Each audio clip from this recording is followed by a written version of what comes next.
আমি সাধারণ দর্শকের সাথে সাধারণ মানুষের সাথে আমি আমার তাণ্ডবের যে মুহূর্তগুলো দর্শকের যে মুহূর্তগুলো সেইটাতে আমি আসলে তাদের সাথে একাত্মতা প্রকাশ করার জন্যই আমার আশা যে আমি আসলে দেখতে চেয়েছি যে আমি যে সিনেমায় অভিনয় করেছি সেই সিনেমাটায় আসলে দর্শকের যে উন্মাদনা দর্শকের যে আকাঙ্ক্ষা এবং মেগাস্টারকে নিয়ে যে আকাঙ্ক্ষা রায়হান রাফির সিনেমা তাণ্ডবকে নিয়ে যে আকাঙ্ক্ষা সেইটা আসলে আমি উপভোগ করতে চেয়েছি তাদের সাথে।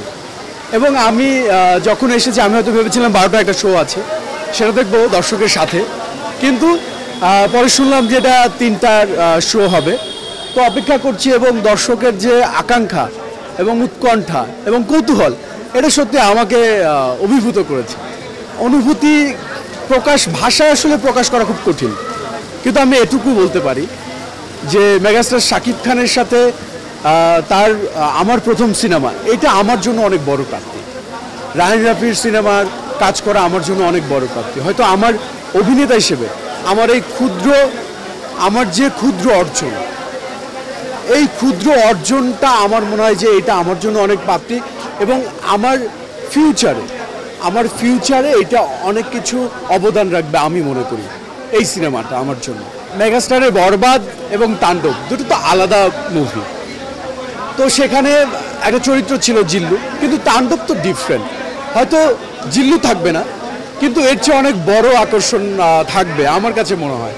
এবং আমি বলতে পারি যে বাংলাদেশের ইতিহাসে তাণ্ডব সিনেমা একটা ইতিহাস সৃষ্টি করবে এবং দর্শক হয়তো দেখবে, যতক্ষণ না দেখবে বুঝতে পারবে না, যখন দেখবে তখন বুঝতে পারবে যে আসলে তাণ্ডব সৃষ্টি করেছে।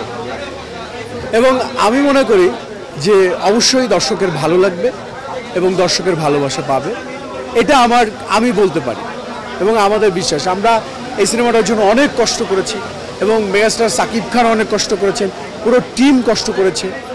আমরা প্রায় 2টা মাস এটার পেছনে শ্রম দিয়েছি এবং আসলে আজকে সেই কাঙ্ক্ষিত ক্ষণ, সেই মাহেন্দ্র ক্ষণ যেটা আজকে হয়তো দর্শক আমাদের যে কষ্ট, আমাদের যে প্রচেষ্টা সেটার আসলে প্রাপ্তি কতটুকু এটা আজকে দর্শক আসলে বিচার করতে পারবে আমার কাছে মনে হয়। দর্শকরা তো যেমন আজকে কোরবানির একেবারে সকালবেলা বাসা অনেক কাজ কাম রেখে অনেক ব্যস্ততা রেখো যারা সাকিবিয়ান তারা সবাই চলে আসছে।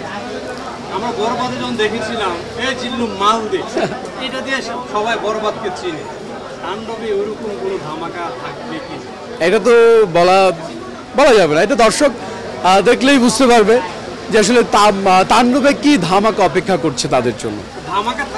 ধামাকা থাকবে এবং এইটা দর্শক যখন হল থেকে বের হয়ে যাবে তখন তার ভেতরে, তার মস্তিষ্কে, তার মনে, তার চিন্তায় তাণ্ডব চলতে থাকবে, এটা আমি বলতে পারি। এবং এটা দেখে দর্শক বলবে ওয়াও এটা কি হলো, কি দেখলাম, এটা আমি বিশ্বাস করি, আমি বিলিভ করি। কারণ এই প্রোডাকশনের সাথে আমি ছিলাম, দীর্ঘদিন শ্যুট করেছি এবং আমি মনে করি যে এটা অবশ্যই ভালো লাগবে এবং আমরা দর্শকের ভালো লাগার জন্যই কাজ করি, তাদের জন্যই আমাদের সব কষ্ট। আশা করি যে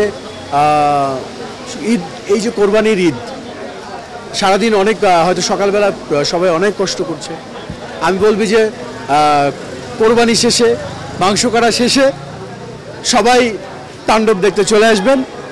কোরবানির সাথে সাথে এই ঈদটাও তাণ্ডবময়, এটাই আমার চাওয়া দর্শকের কাছে।